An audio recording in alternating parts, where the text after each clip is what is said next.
Mga kaparokya, bago ko ibahagi sa inyo ang papremyong ibinigay ng dalawang noontime shows dito sa bansa, ang It Showtime at ang It Bulaga ngayong araw po ng Webes, February 26, 2026, ay uumpisahan po muna natin ang online viewership ng dalawang noontime shows. Pero bago natin simulan yan mga kaparokya, kung bago lamang po kayo sa aking channel at kung gusto nyo po ng ganitong klaseng content, ay makikiusap po ko sa inyo na pakisubscribe ang aking YouTube channel. Paki-like and share nyo na rin. Sa gayon ay mas dumami pa po makapanood ng mga ina-upload po nating video araw-araw. Maraming salamat po at sobrang na-appreciate ko po kayo mga kaparokya. By the way, ako nga po pala si Mervin, ang tao sa likod ng YouTube channel na Kaparokya TV. Kamusta kayo mga kaparokya? Naway nasa mabuting kalagayan po kayo habang pinapanood nyo po ang video ko na ito. So kanina nga po mga kaparokya ay live ang episode ng It Showtime at ng It Bulaga at kanina po ay wala si Ann Cabogabol Star Vice Ganda.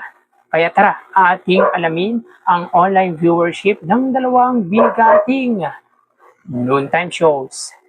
Para sa It Bulaga, under TVJ Facebook page na may 3.9 million followers at sa It Showtime na may 19 million followers sa oras na 2:04 PM. Ang It Showtime po ay may kasalukuyang segment na tawag ng tanghalan. So hanapin po muna natin ang live ng It Showtime. Samantalang ang It Bulaga naman po ay may segment na Gimme 5. So, hanapin po muna natin ang live ng It Bulaga. So, parang walang live ang It Bulaga ngayong araw, mga kaparokya, pagdating sa kanilang Facebook. So, hanapin po natin ang It Bulaga po ay mayroong kasalukuyang live viewers na, wait lang, mga kaparokya, parang walang live ang It Bulaga ngayong araw po.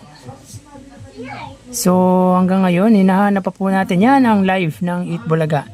Sila po ay may 2.8 thousand viewers at ng It Bulaga ay may, or Showtime ay may 1.8 thousand viewers. So dito makita po natin na ang pagitan po ng dalawang pananghaliang programa pagdating sa kanilang live Facebook ay 1,000 views. Pabor po yan sa It Bulaga. So magawi tayo sa TV Network YouTube channel ng dalawang noontime shows. Unahin po natin ang It Showtime under Gemmy Network YouTube channel na may 40.9 million subscribers. At sa It Bulaga naman po under TV5 YouTube channel na may 2.73 million subscribers. So sa oras na 2:05 PM ang It Showtime under Gemmy Network, sila ay may 35,000 viewers at ang It Bulaga under TV5 naman po ay mayroong 20,000 viewers. So again sa oras na 2:05 PM ang It Showtime under Gemmy Network, sila po ay mayroong 35,000 viewers, samantalang ang It Bulaga naman po under TV5 ay may 20,000 viewers. So dito may kita po natin na ang pagitan po ng dalawang pananghaliang programa pagdating sa Facebook Live TV Network YouTube channel ay 15,000 viewers. Pabor po yan sa GMA Network. So magawi tayo sa main YouTube channel ng dalawang noontime shows para po sa It Showtime under ABS-CBN It Showtime na may 2.77 million subscribers at sa It Bulaga naman po under It Bulaga TVJ YouTube channel na may 1.77 million subscribers. So sa oras na 2:06 PM ang It Showtime, sila po ay may 63,000 viewers. At ang It Bulaga naman po, sila ay may 113,000 viewers. So again, sa oras na 2:06 PM ang It Showtime, sila po ay may 63,000 viewers at ang It Bulaga naman po ay may 113,000 viewers. Pasensya na po, may mga bata kaya medyo maingay. So bali ang total na nakuha ng dalawang noontime shows ay para po sa It Showtime ay 98,000 viewers at sa It Bulaga ay 135,000 viewers. So para sa Facebook Live, 1,000 sa It Showtime, 2,000 sa It Bulaga. Sa TV Network YouTube channel, 35,000 sa Gemmy Network, 20,000 sa TV5 at sa main YouTube channel, 63,000 viewers sa It Showtime, 113,000 views naman po sa It Bulaga. So again, 98,000 total views para po sa It Showtime, 135,000 total views naman po sa Eat Bulaga.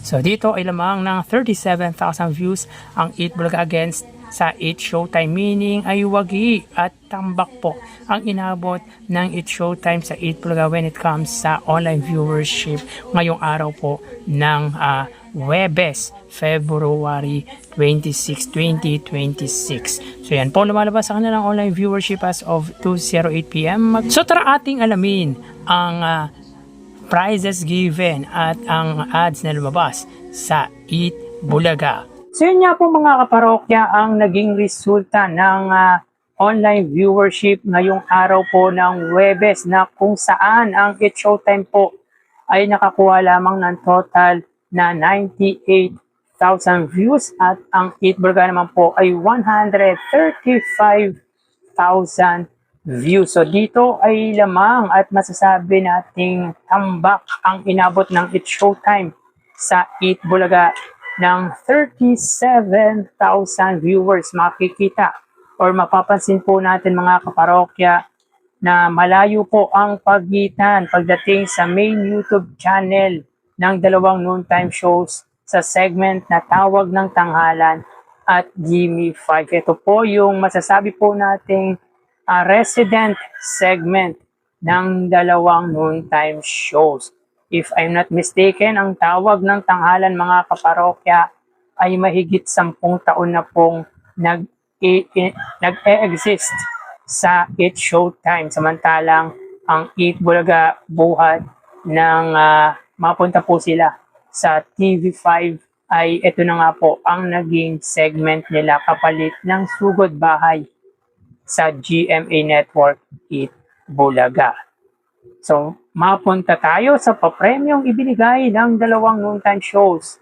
So, para po sa Showtime sila ay may 60,000 pesos. Sa 60,000 mga kaparokya, 45,000 dito ay sa laro-laro pick, which is, by the way mga kaparokya, yung pot money ay 250,000 pesos.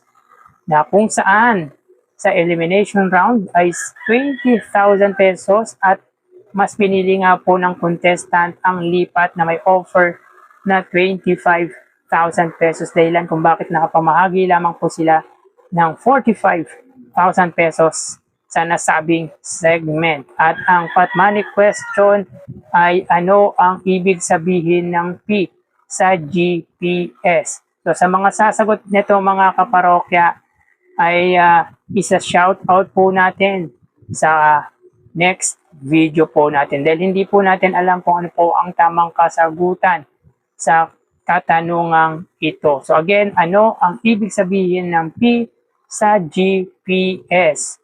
Samantala, sa Tawag ng Tanghalan ay 15,000 pesos. So again, 60,000 para sa Eat Showtime. Pagdating sa Eat Bulaga, sila po ay may total prizes given na 144,000 pesos.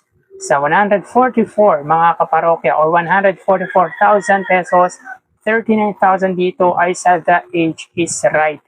Magandang buena mano mga kaparokya yung papremyo sa unang segment ng Eat Bulaga. Nga lang pagdating sa dulo ay medyo bumaba po. But anyway, sa Sugod Bahay ay 60,000 at sa Gimme 5 ay 45,000 pesos. Sayang kung may naglaro lamang po sa jackpot round ng Gimme 5 ay mas mataas pa po sa 144,000 ang maibibigay ng pananghaliang programa ng Iconic Trio. So again, 144,000 sa Eat Bulaga at 60,000 para sa Eat Showtime. So dito ay nakalalamang pagdating sa prizes given ang Eat Bulaga at pag pinagsama ang kanilang papremyo, sila po ay may total na 204,000 pesos. So in 4 days episode, ang Eat Showtime ay may total na 275,000 pesos at ang Eat Bulaga ay 574,000 pesos. So, angat din po pagdating sa prizes given ang Eat Bulaga sa Eat Showtime sa 4 na araw or 4 na episode ng dalawang noontime show. Mula Lunes hanggang Huwebes na episode. So, magawi tayo sa papremyo or sa TV ads rather na nakuha ng Eat Bulaga ngayong araw po ng Webes. So recap lang po tayo. Nung Lunes po ay may 69 TV ads ang Eat Bulaga, 67 TV ads nung Martes at 73 TV ads nitong Miyerkules na edition. Ito po ang pinakamataas na ads or number of ads ng Eat Bulaga ngayong taong 2026, meaning sila po ay may total na 209 TV ads. So konti na lang mga kaparokya ay malalagpasan na po nito ang pinakamataas na number of ads ng Eat Bulaga ngayong taong 2026. At ngayong araw po mga kaparokya, sila po ay nakalikom ng 64 TV ads. Sa unang gap ay 31 TV ads at sa pangalawang gap ay 33 TV ads with a total of 64 TV ads. Meaning in for this episode, sila po ay may total na 273 TV ads. So, konting-konti na lang talaga mga kaparokya ay malalagpasan or maaabutan na po nito ang 289 ads ng pananghaliang programa ng Iconic Trio. So kanina nga po mga kaparokya, ang celebrity guest sa The Age is Right ay walang iba kundi si John Lapus. Talagang kwela na naman po ang The Age is Right sa katauhan nga po ng kanilang celebrity guest na si John Lapus. So yan po ang update natin para sa dalawang pananghaliang programa ngayong araw po ng Webes. Magpapaalam na po tayo mga parokya. Mag-iingat po tayo palagi. Thank you and God bless.